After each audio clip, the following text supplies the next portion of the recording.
Good evening, I'm Jeff Williams. And I'm Saida Joffrey. Welcome to Evening Edition, your source for Inland Empire News. Designers who make eating utensils for the physically challenged put a modern twist on some old ideas. Evening Edition's Maura Graber has more in this report.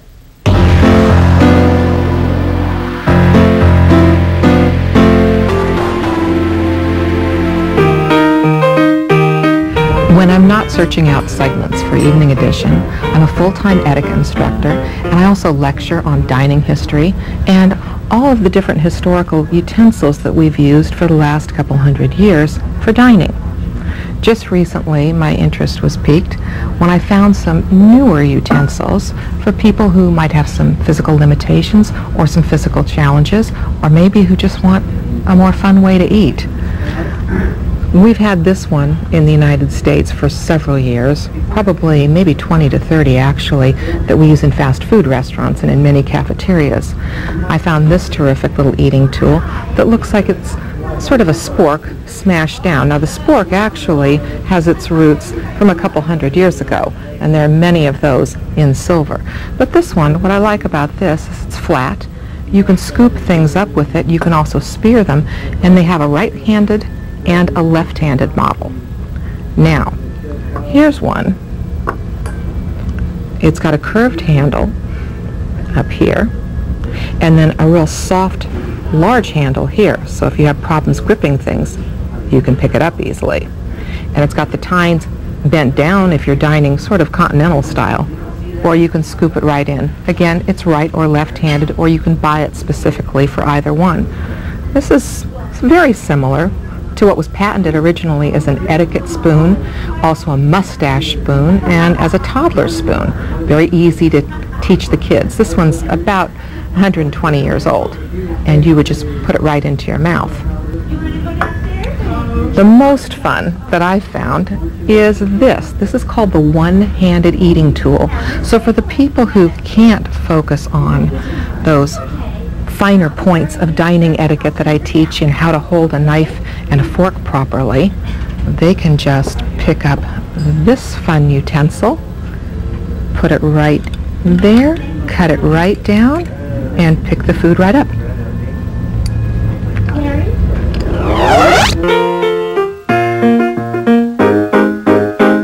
Now while I finish this wonderful salmon here at the Olio restaurant at the Marriott in Riverside, we're going to take you to San Bernardino so you can see a store where you can order these types of utensils and take a look at them, try them out yourself. Just a short century ago in the U.S., implements for something as basic as dining were considered weapons of class distinction. Knowledge of what the different knives, forks, and spoons were for, and the secrets to their uses, were what separated the upper, middle, and lower classes. We've come a long way in 100 years, but utensils can still separate one group of people from another. With arthritic or immobile hands, the simple pleasure of dining can become a painful and tremendous challenge.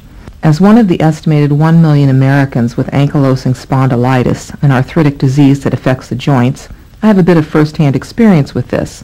Fortunately, many cutting-edge companies have risen to the challenge by developing utensils designed to make dining and many other aspects of everyday living so much easier.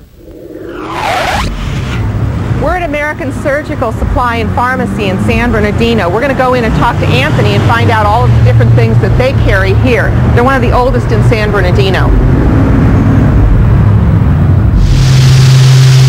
Explain the utensils here and why these are easier for people with limited mobility or disabilities. A majority of them, as you see, have a bigger handle. And what happens is, as we get older, or certain things that happen to us, we can't grip things anymore. So it's very hard. In fact, you don't even know if something really small, you don't even know if you're holding it or not because you don't have that feeling. So what a lot of these do is, it's a lot bigger. So even if you can't grip all the way, just like this, you can actually hold it. Now some of the other ones that are bent, like this one right here would be a left-handed one, if you don't have the dexterity in your elbow and in your wrist, you can still just go up like that. This type one right here, let's say for somebody that's had a stroke and really can't use one of their arms, or if they don't have one, this right here you can actually put over your food, press it down, and it'll actually cut it. and then you pick up to eat. So this was actually pretty neat also. Also, there's different types of cups too.